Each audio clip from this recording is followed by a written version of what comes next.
जावई म्हटलं की सासरी लाडच होतात, पण तरी मी म्हणेल की मला सासू सासरे नकोत. का ते ऐका. माझ्या हातात जर देवानी एक गोष्ट दिली ना, तर मी सासू सासरे सासूरवास सासूरवाडी ह्या सगळ्या गोष्टीच जगातून काढून टाकेन. कालपर्यंत जे आपले आई वडील होते ते सिरियल मध्ये कसं कॅरेक्टर चेंज होतं नाही का, प्लास्टिक सर्जरी करून, तसे मुलांच्या लग्नानंतर रातोरात सासू सासरे बनून जातात. सुप्रीम कोर्टचा जज सुद्धा जेवढे जजमेंट पास करत नसेल तेवढे जजमेंट हे सासू सासरे लोक पास करत असतात. घरात आलेली सून बसते कशी, हसते कशी, आपल्या नवऱ्याशी बोलते कशी, उठते किती वाजता, बाहेर कधी जाते, फोनवर कोणाशी बोलते, एक ना अनेक गोष्टींकडे त्यांचं बारीक म्हणजे याच्यापेक्षा बारीक लक्ष असतं. सुनेबरोबर आपल्या मुलाबद्दल सुद्धा, अरे आजकाल खूपच जास्त बाहेर जायला लागलाय, आजकाल खूपच जास्त बाहेरचं खायला लागलाय, सारख्याच ऑर्डर्स काय करतायत ऑनलाईन, सारखे शॉपिंगलाच काय जात असतात. अरे नवीन लग्न झालेलं जोडपं स्वतःला थोडीशी प्रायव्हसी मिळा म्हणून घराबाहेरच जाणार ना. कारण काय ना, वडीलधाऱ्या लोकांसमोर सावटपणा करायचा नाही हे आम्हाला लहानपणी शिकवलंय.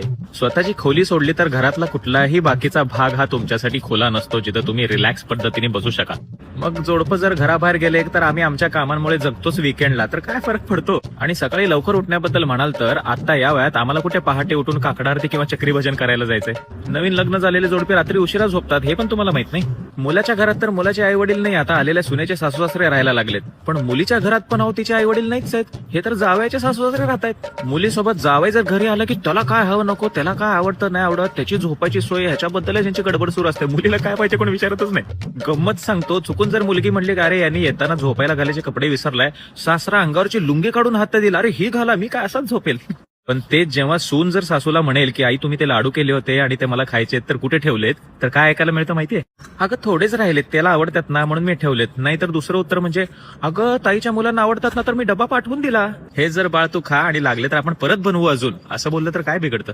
मुलांना मात्र लग्न होईपर्यंत आई वडिलांचे लाड आणि लग्नानंतर सासू सासऱ्यांचे लाड मिळतात. पण मुलींना ना त्यांचे आई वडील राहतात लाड करायला, ना सासू सासऱ्यांकडून ती अपेक्षा करू शकतो. आणि ही जबाबदारी जेव्हा नवरा म्हणून आपण उचलतो तेव्हा आम्हाला तर बापरे वेगळ्याच नजरेने बघितलं जातं. एक गोष्ट ऑब्झर्व करा, आपल्या मुली जेव्हा माहेरी येतात तेव्हा त्या एक लिस्ट घेऊन येतात की मला हे खायचंय ते खायचंय. का ती तिच्या घरी पण ही गोष्ट बनवून खाऊ शकते, पण ती म्हणत असते आई मला तुझ्या हातची ही गोष्ट खायची आहे, कारण आईच्या हातची ती मायेने भरवलेली गोष्ट ती मिस करत असते. मग आपल्या मुलीकडे बघून आपली सून पण हे सगळं किती मिस करत असतील हे नको का आपल्याला कळायला.